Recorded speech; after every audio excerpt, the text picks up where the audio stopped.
En Medellín, a principios de los años 80, la lealtad no era solo una promesa, era un pacto con la muerte misma. Una ciudad atrapada en la brutalidad de la violencia y la desesperación, donde solo los más despiadados lograban sobrevivir. Y en ese caos, un hombre pequeño, de baja estatura y voz infantil, forjaría un nombre que todavía hiela la sangre de quienes lo recuerdan. John Jairo Arias Tascón, más conocido como Pinina, se convirtió en una figura temida en los rincones oscuros de Medellín. El sicario más leal de Pablo Escobar, un soldado cuya obediencia y fidelidad eran tan profundas que desafiaban cualquier lógica. Pero lo que pocos saben es que el destino de Pinina estuvo a punto de ser sellado de forma trágica y prematura. Un error fatal, uno de esos errores que no se perdonan, lo puso al borde de la muerte inmediata.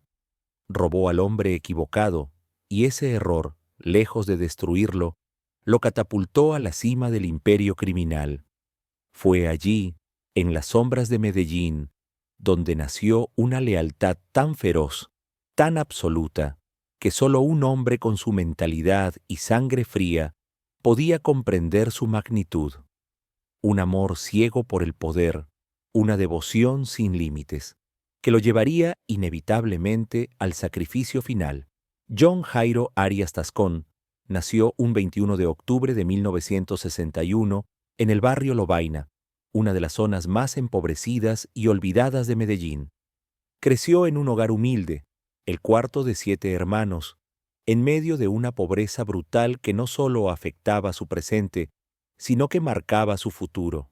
Desde pequeño, entendió que en la vida el respeto no se pedía, se arrebataba. Y así, en las calles de su barrio, Pinina comenzó a forjar su identidad criminal. Pero no era un delincuente común. Pinina no se conformaba con los métodos habituales. Su voz chillona, su estatura diminuta, le daban un aire de inmadurez, casi infantil. Sus amigos lo apodaban Pinina, por sus gestos de niño y por su habla aguda, que le daban una apariencia inofensiva. Pero esa apariencia era un disfraz. En cuanto comenzaba una pelea, él era el primero en blandir un cuchillo. La violencia no solo era su respuesta, sino su única forma de vida. Y así, su camino hacia el crimen comenzó a ser inevitable. A pesar de ser un adolescente de apenas 1,54 metros, su tamaño físico era solo un detalle que nadie percibía. Detrás de esa fragilidad se escondía una mente calculadora, un instinto criminal que no perdonaba. Mientras sus amigos soñaban con un futuro más sencillo, Pinina veía el mundo de manera diferente. El miedo y la violencia eran su moneda de cambio. Y lo que nadie podía imaginar era que el destino de este joven delgado y casi invisible estaba marcado por un futuro de terror y poder. Su madre, profundamente religiosa, veía con horror cómo su hijo se adentraba en un camino oscuro. Cada noche rezaba por él, confiándolo a la Virgen María, repitiendo una y otra vez, que la Virgencita me lo cuide. Pero por más que su madre lo intentara, el destino de Pinina ya estaba escrito. Las oraciones no podían desviar su destino hacia el abismo. Fue la cárcel lo que consolidó la reputación de Pinina en los barrios más peligrosos de Medellín. Fue allí donde por primera vez vio de cerca las entrañas de la muerte, de la traición, pero lo que parecía ser una condena sin regreso fue el punto de no retorno para el joven. En el centro de ese caos se forjó el hombre que pasaría a ser uno de los lugartenientes más temidos de la historia de Medellín. El giro de su vida llegó cuando cometió un error fatal: robarle a Pablo Escobar, el hombre más poderoso y peligroso de Colombia. La lógica dictaba que este acto de desobediencia lo llevaría directamente a su ejecución, pero lo que parecía ser la sentencia final se transformó en una oportunidad.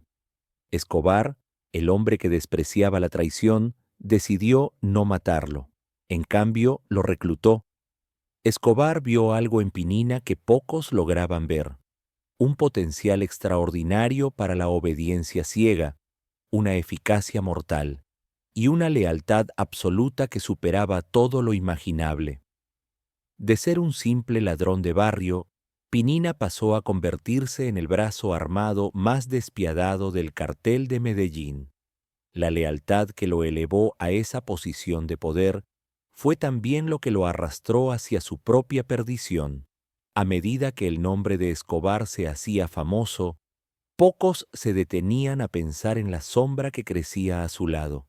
Un hombre de apariencia infantil, de voz aguda, casi como un niño, pero con la capacidad de matar y morir por su jefe.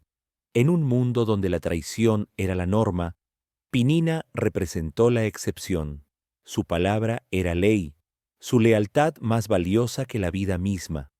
Y fue esa lealtad, ese vínculo inquebrantable, lo que lo llevó al corazón de la máquina criminal más peligrosa del país.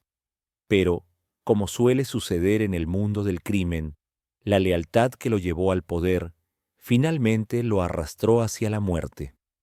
Sus primeras tareas parecían ser triviales: llevar recados, cargar maletas o trasladar discretamente a las amantes de Escobar.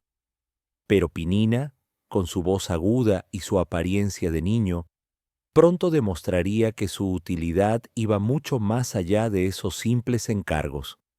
El verdadero cambio llegó cuando el grupo guerrillero M-19 secuestró a varios narcotraficantes y sus familias.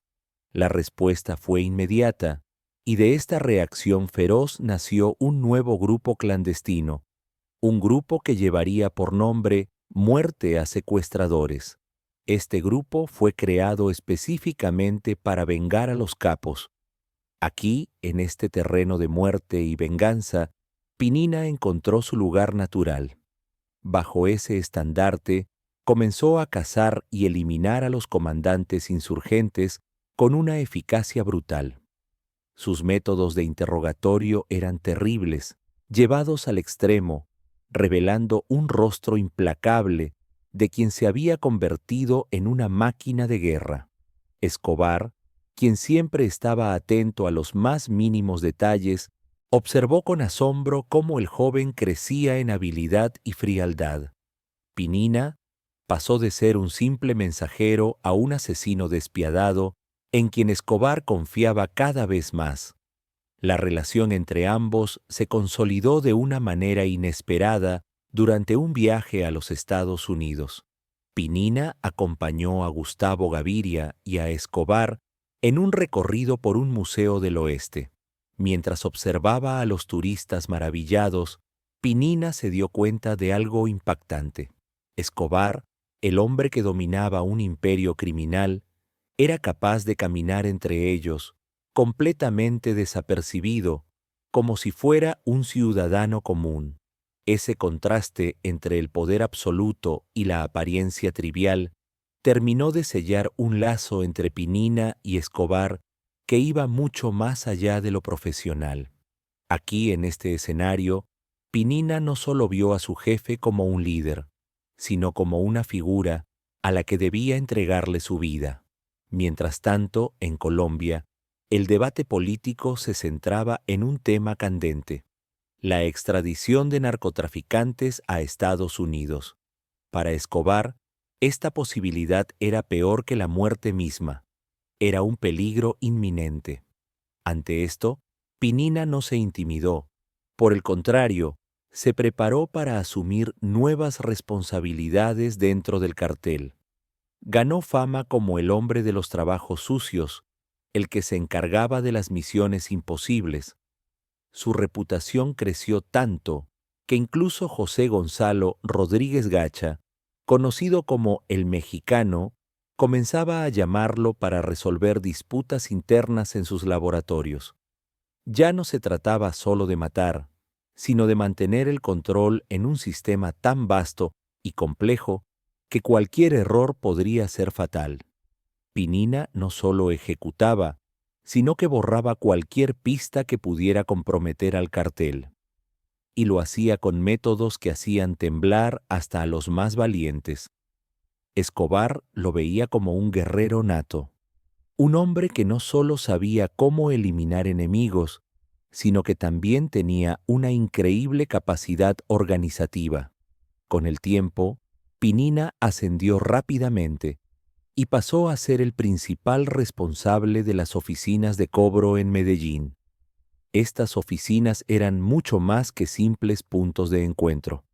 Eran centros neurálgicos del cartel, donde se coordinaban decenas de sicarios y lugartenientes, como el Chopo y el Negro Pavón.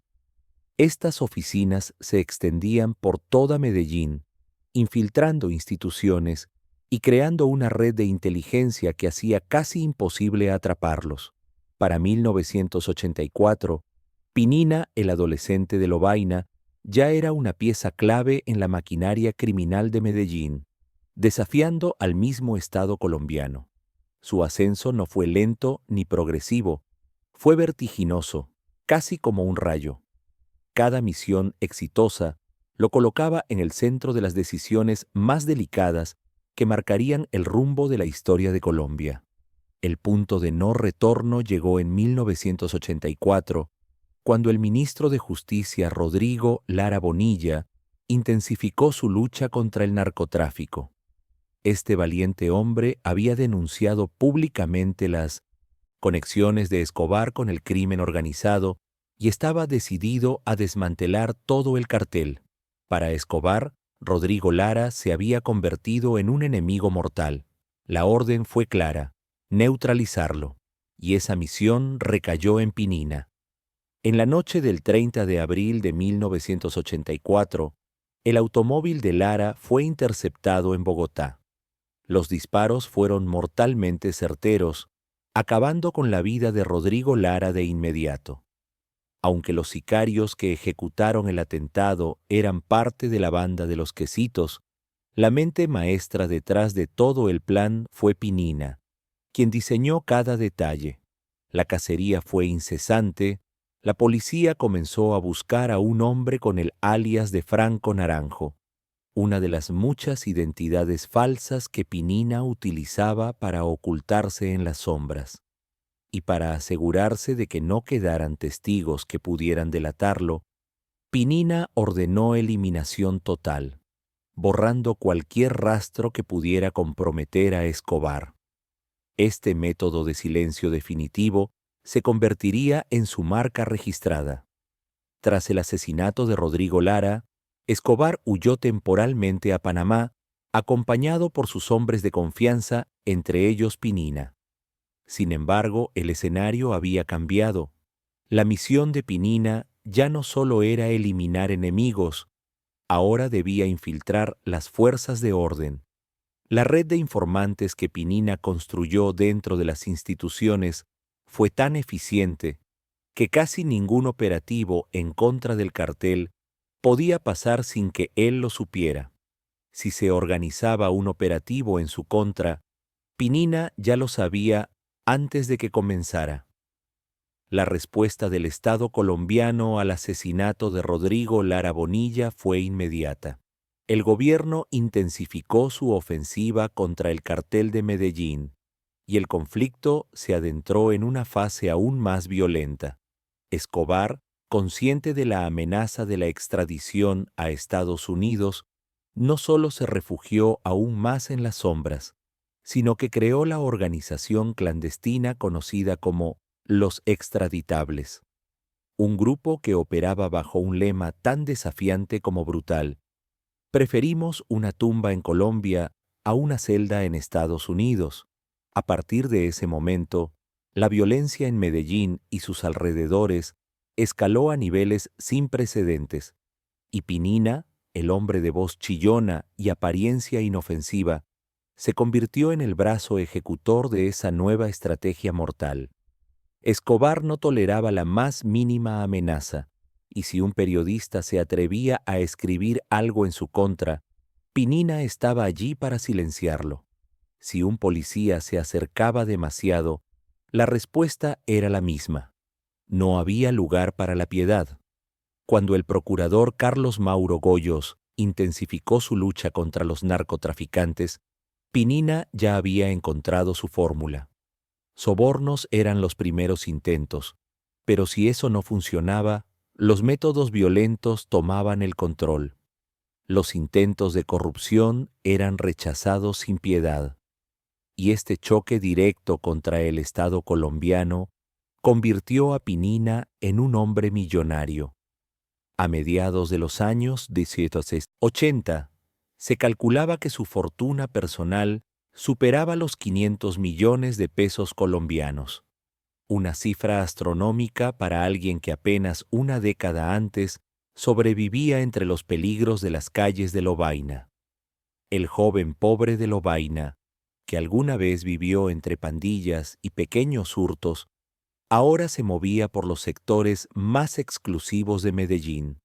Su ascenso fue meteórico, y Pinina disfrutaba de lujos que antes solo eran un sueño: fincas, apartamentos, propiedades en Antioquia. Su riqueza parecía inagotable. Pero no solo era dinero lo que acumulaba, su poder crecía de forma alarmante.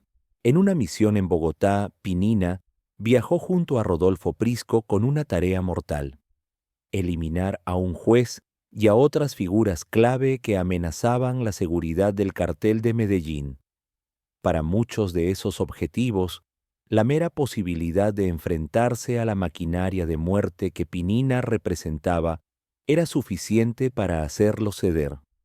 Algunos aceptaban los sobornos que se les ofrecían, pero aquellos que se negaban recibían amenazas personalizadas, mensajes siniestros, escritos por un alias conocido como El Poeta, que les enviaba invitaciones diarias a sus propios funerales. El nivel de terror que Pinina inspiraba era tan alto que incluso la propia policía de Medellín estaba profundamente infiltrada y corrompida. Conocía a la perfección la geografía de los barrios populares y aprovechaba su dominio del terreno para reclutar a jóvenes dispuestos a convertirse en sicarios. Les ofrecía dinero, motocicletas y prestigio dentro del bajo mundo. Y cuando sus redes sufrían un golpe, siempre encontraba nuevos reemplazos entre los adolescentes ansiosos de seguir su ejemplo. Pinina ya no era solo un ejecutor. Se enfrentaba personalmente a otros asesinos de renombre, como Popel, Topo, Don Germán y Maradona, perfeccionando con ellos las técnicas de guerra urbana. Escobar y Rodríguez Gacha solían describirlo como el bandido perfecto, no solo por su capacidad organizativa, sino también por su discreción absoluta. Atrás habían quedado los días en que los sicarios mataban por una dosis de bazuco. Ahora, bajo la coordinación de Pinina, los sicarios operaban como una red militarizada, con conexiones que se extendían más allá de Colombia. La reputación de Pinina creció tanto que pronto fue reconocido como el quinto hombre más importante del cártel de Medellín, superando incluso en influencia a narcotraficantes de mayor trayectoria. Junto a hombres como el Chopo y el Negro Pavón, Pinina dejó de ser visto únicamente como lugarteniente para convertirse en un auténtico capo, con poder de decisión propia. Estos compañeros lo respetaban no solo por miedo, sino también por lealtad y amistad, porque detrás de su vida de violencia, Pinina tenía pasiones que lo hacían humano. Pasaba horas arreglando motocicletas en talleres, escuchaba música salsa y era un fanático del Atlético Nacional. Su fanatismo era tan grande que, a veces, descuidaba las medidas de seguridad para asistir a los partidos de fútbol, armado hasta los dientes, acompañado por su propio escuadrón de hombres. En los allanamientos a sus residencias, la policía encontró fotos y camisetas autografiadas por jugadores de la época. Era el testimonio de su doble vida. Lealtad era la regla incuestionable para Pinina. Exigía lo mismo de sus subordinados. cuando descubrió que un trabajador del cartel de Cali, apodado Piña, había intentado asesinar a su amigo el Negro Pavón, acudió directamente a Escobar para exigir venganza. Escobar, fiel a sus lugartenientes, exigió la entrega de Piña. Sin embargo, Francisco Herrera, uno de los líderes del cartel de Cali, se negó a entregarlo. Este desafío no quedó sin respuesta. Fue el punto de partida de una confrontación sangrienta, una guerra abierta entre los carteles de Medellín y Cali. En enero de 1988, el cartel de Cali decidió atacar directamente al corazón de su enemigo. Un automóvil cargado de explosivos fue estacionado frente al edificio Mónaco, la residencia de Escobar. El objetivo era claro: matar a Escobar. Pero los responsables confundieron a Fernando Gaviria, el hermano de la esposa de Escobar, con el capo, y detonaron la carga. Escobar sobrevivió, pero el atentado dejó un saldo de heridos y un mensaje claro: la guerra había comenzado. La respuesta de Pinina no se hizo esperar.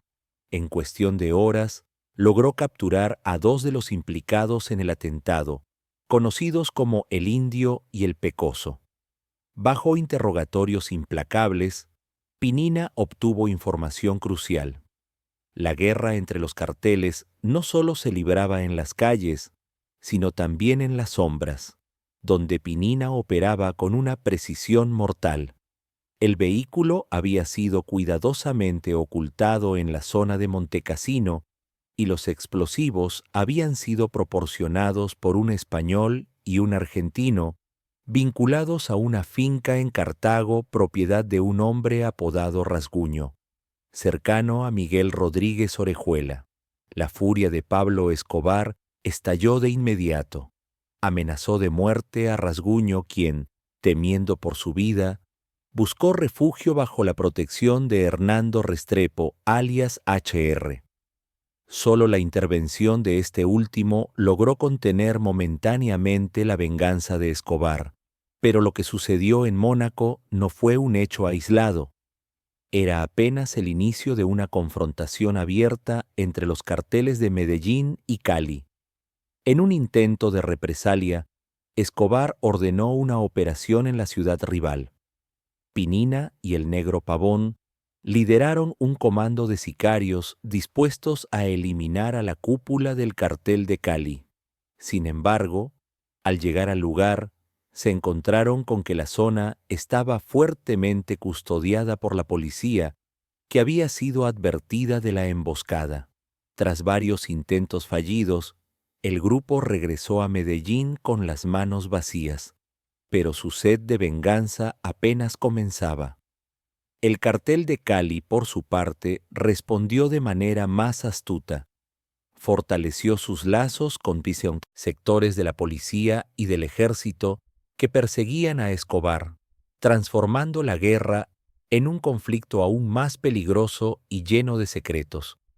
En medio de esta escalada, Pinina sufrió una de las pérdidas más dolorosas de su vida criminal. Su mano derecha, Fabián Tamayo, alias Chiruza, fue asesinado. Chiruza, conocido por su brutalidad, controlaba bandas en Guayabal y dirigía a sicarios como La Quica, El Pájaro y Enchufe. Además, reforzaba la seguridad de Escobar y contaba con informantes dentro de la policía. La noticia de su muerte fue un golpe devastador. Su cuerpo fue fotografiado y las imágenes pronto circularon por Medellín como un aterrador mensaje. Pinina, enfurecido, interrogó a los hombres más cercanos a Chiruza. Junto a Giovanni Lopera, alias La Modelo, llegó a la conclusión de que el cartel de Cali había contratado sicarios para ejecutar la venganza, convencidos de que Chiruza los había traicionado. La respuesta de Pinina fue inmediata y meticulosa. Envió un contingente a Bogotá, liderado por hombres de absoluta confianza. Brances Muñoz, alias Tyson, entrenado en tácticas militares y explosivos, junto a su hermano Tilton por un mercenario israelí, su primo Cuco Zavala, un experto en la fabricación de artefactos explosivos, y Giovanni Lopera, sobrino de Cuco. Con este círculo cercano, Pinina perfeccionó una verdadera maquinaria de guerra. Su misión ya no se limitaba a eliminar objetivos individuales, ahora operaba de manera estratégica, utilizando carros bomba como instrumento de terror, escalando la guerra entre Medellín y Cali a una nueva y sangrienta fase.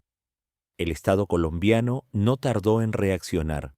Se ofrecieron recompensas millonarias por la captura de Escobar, Pinina y otros miembros de la organización. Pero Pinina demostraba una y otra vez su capacidad para escapar.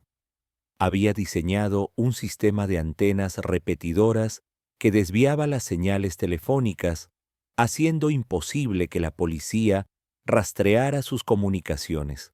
Sus llamadas estaban codificadas, usando recuerdos de infancia y frases aparentemente inocentes como ¿recuerdas cuando éramos niños y tomábamos jugo en aquella casa? Allí nos vemos, que en realidad eran coordenadas secretas.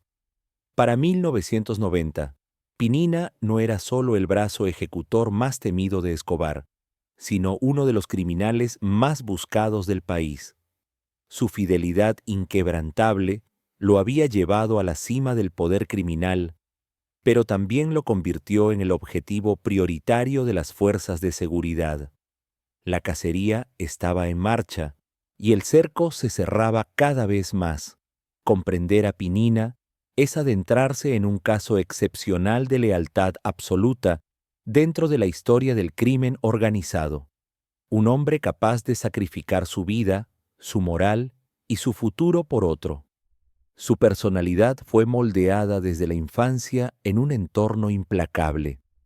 Crecer en la extrema pobreza del barrio Lovaina significaba luchar cada día por reconocimiento y supervivencia. En un lugar donde el Estado estaba ausente, los verdaderos referentes de autoridad eran quienes imponían su poder en las calles. La violencia en ese escenario no era una elección, era un recurso indispensable, y Pinina aprendió a dominarla desde muy joven. Su físico también jugó un papel crucial. Con apenas 1,54 metros de estatura y una voz aguda que parecía infantil, convirtió estas aparentes debilidades en un arma psicológica.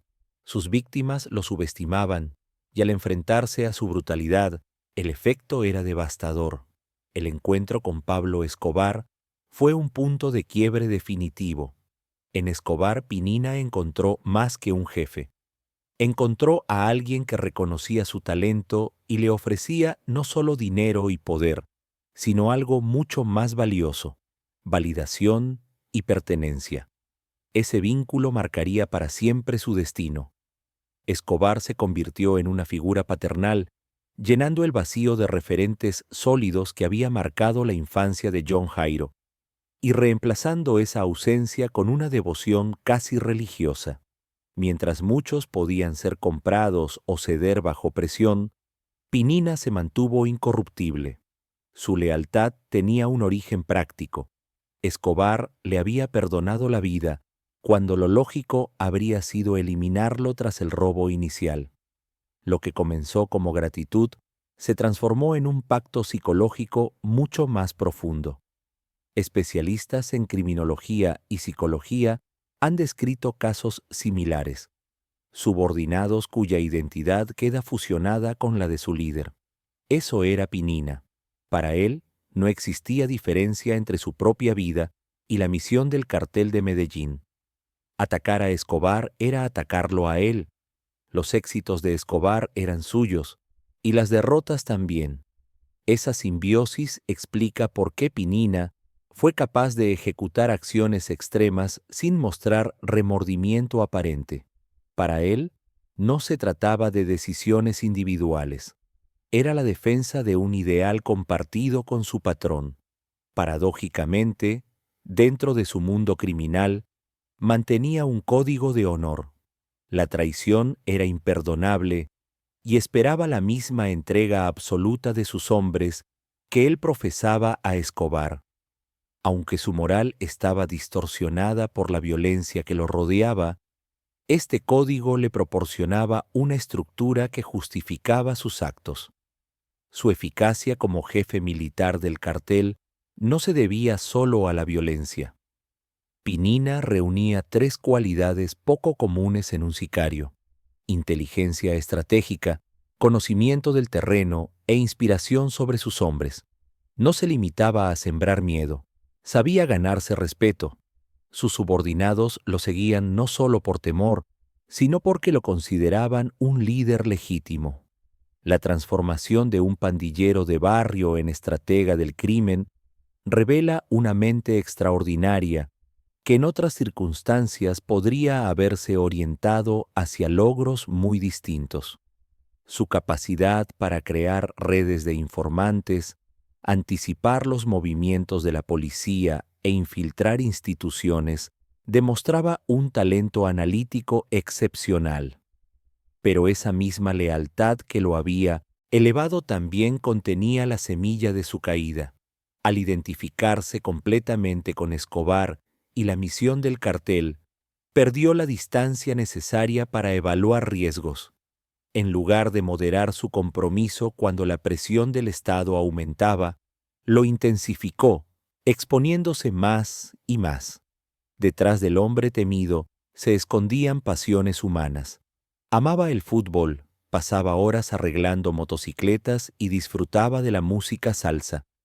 Estos eran sus pequeños escapes, una conexión con una vida común que nunca pudo vivir plenamente. El contraste entre Pinina, el fanático de los estadios, y Pinina, el estratega del terror, revela la fragmentación psicológica que necesitaba para sobrevivir en el mundo que había elegido. Su historia es, en última instancia, una tragedia. Cualidades extraordinarias de inteligencia, liderazgo y disciplina canalizadas hacia la destrucción, cuando podrían haber servido para la construcción y el progreso. Pinina es un recordatorio de cómo el entorno social y las primeras decisiones moldean la vida de una persona y cómo una virtud universal como la lealtad puede convertirse en un arma destructiva cuando se dirige hacia fines equivocados. Para 1990, el cerco comenzó a cerrarse alrededor de Pinina. Tras años de atentados y asesinatos, su nombre ya no era solo sinónimo de terror. Se había convertido en un objetivo nacional. El coronel Hugo Martínez, al mando del bloque de búsqueda, estaba decidido a desmantelar la estructura militar del cartel de Medellín. Capturar o neutralizar a Pinina sería un golpe devastador para Escobar. Después de varios allanamientos fallidos, las autoridades lograron interceptar una comunicación en una vivienda perteneciente a alias El Mugre, otro lugarteniente del cartel. La pista reveló que Pinina planeaba visitar a familiares en Envigado. De inmediato, se organizó un operativo para capturarlo, pero su red de informantes volvió a actuar. Cuando Pinina se dirigía al lugar, recibió una llamada de advertencia. «Oiga, ¿usted dónde está?» «Por acá, llegando al supermercado». «Mire, regresé y pasé junto al carro azul, cerca del restaurante en la esquina». Esa gente es de la ley. Comprendiendo el peligro, Pinina actuó de inmediato. En cuestión de minutos, movilizó a cerca de 60 hombres armados y listos para responder. Por radio, uno de sus informantes transmitió un mensaje directamente al general Martínez. «Están armando una emboscada contra ustedes. Cambien de sitio». Los policías modificaron su posición, pero pronto recibieron otra alerta. «Están en la esquina de arriba. Vamos a darles». Ante la evidente desventaja, Martínez ordenó la retirada. Este juego de gato y ratón se repitió una y otra vez. Cada vez que el bloque de búsqueda se acercaba a Pinina, él ya había desaparecido. Parecía tener un sexto sentido para detectar el peligro, aunque en realidad era el resultado de una red de delatores infiltrados en todos los niveles de la paz. Fuerza pública. La persecución se convirtió en un duelo personal entre Pinina y el coronel Martínez. Y Pinina no dudó en contraatacar. Intentó acercarse a la familia del general, envenenar alimentos y enviar a infiltrados, aunque todos sus planes fallaron. La tensión se volvía casi cinematográfica. Cada movimiento era estratégico, cada error podía ser mortal, y la línea entre la caza y la cacería se desdibujaba. La paranoia comenzó a consumir al general. Cada paso que daba el bloque de búsqueda parecía estar siendo filtrado antes de tiempo. En un operativo rutinario, apenas 2 minutos después de comenzar, Pinina ya estaba alertando a otros miembros del cartel sobre los movimientos de la policía. Indignado, el coronel Hugo Martínez encaró al mayor Aguilar. «Usted es el infiltrado. Descubra quién está filtrando la información», gritó con furia. El miedo y la desconfianza se apoderaron de todos. Agobiado por los fracasos y la presión, Martínez viajó a Bogotá y presentó su renuncia. Pero poco después, Aguilar lo contactó con información vital. Finalmente, habían identificado al informante que comprometía cada operación. El coronel regresó a la persecución, pero la esperanza se desvanecía. Capturar a Pinina parecía imposible, un fantasma que siempre lograba escapar. Solo un milagro podía cambiar el rumbo, y ese milagro llegó de la forma más inesperada. La clave estaba en el hogar de Pinina. Su empleada doméstica, sin que él lo supiera, mantenía comunicación telefónica con su novio. Un detalle que el sicario pasó por alto, pero no las autoridades. El 13 de junio de 1990, el bloque de búsqueda localizó al novio. Era un joven policía de bajo rango que decidió colaborar. Reveló un dato crucial.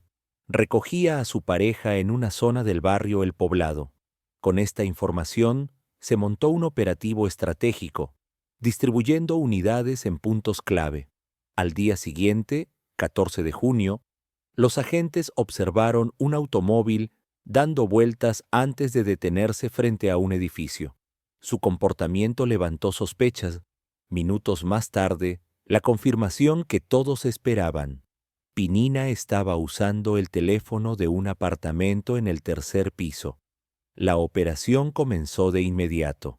Las fuerzas especiales cercaron varias cuadras e irrumpieron en el edificio. Pero al intentar abrir la puerta del apartamento, se encontraron con que estaba reforzada. Pinina, siempre precavido, había blindado su refugio. Dentro, acompañado de su esposa, su hijo recién nacido y la empleada doméstica, se encontró por primera vez sin salida.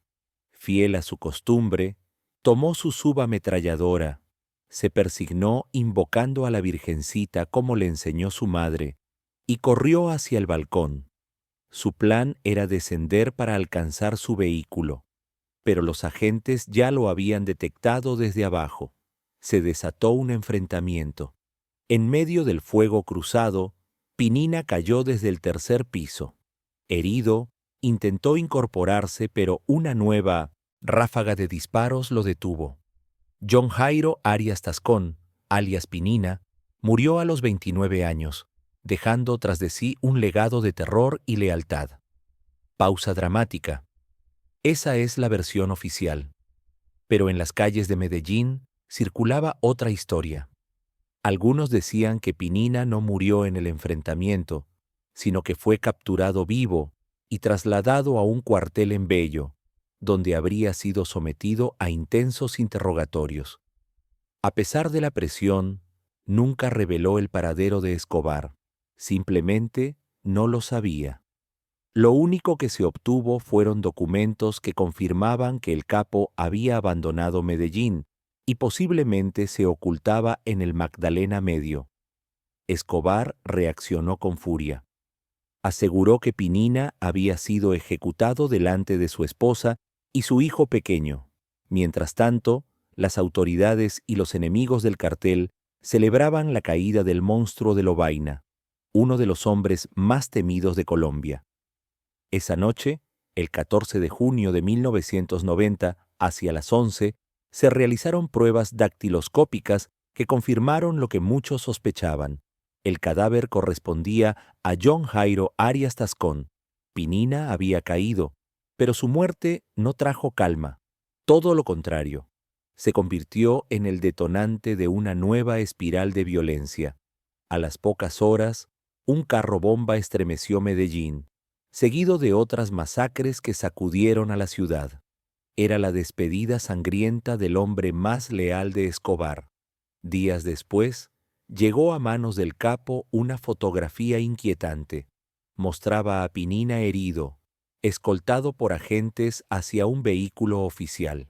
Para Escobar, aquella imagen era la prueba de que su hombre de confianza había sido capturado vivo y ejecutado por la fuerza pública. Su reacción fue inmediata y furiosa. La policía criminal y asesina juega sin prestigio, declaró al recordar a su hombre más leal. La muerte de Pinina fue un golpe devastador para el cartel de Medellín. El general Miguel Maza Márquez llegó a afirmar que la caída de Pinina equivalía a la muerte del propio Escobar. Más allá del terror que inspiraba, su historia es la de un hombre formado por circunstancias extremas, cuya lealtad absoluta lo llevó hasta el final. Pinina no nació siendo un monstruo. Fue forjado por la violencia, la pobreza y decisiones extremas. Su vida y su muerte nos recuerdan que la lealtad, cuando se dirige hacia un objetivo equivocado, puede convertirse en la fuerza más destructiva, arrasando con todo a su paso. La policía criminal y asesina juega sin prestigio, declaró con rabia Escobar, al recordar a su hombre de confianza, Pinina. La muerte de John Jairo Arias Tascón no fue un episodio menor. Fue un golpe devastador para el cartel de Medellín. El general Miguel Maza Márquez, uno de los principales enemigos de Escobar, afirmó que la caída de Pinina equivalía en términos estratégicos a la muerte del propio capo. Más allá del terror que inspiraba, la historia de Pinina es el reflejo de una Colombia rota por la desigualdad, donde la pobreza y la falta de oportunidades empujaron a miles de jóvenes hacia la violencia. Pinina no nació siendo un monstruo. Fue forjado por un entorno hostil, por circunstancias extremas y por decisiones que lo empujaron al crimen. Su fidelidad ciega a Pablo Escobar, que comenzó con un simple robo y terminó con una muerte sangrienta, revela la complejidad de las relaciones humanas, incluso en los escenarios más oscuros. En un universo criminal, donde la traición era la regla, Pinina fue la excepción. Permaneció fiel hasta el final, entregando su vida en nombre de una devoción que lo consumió por completo. Pero su lealtad no solo definió su destino, sino también el de todo un cartel.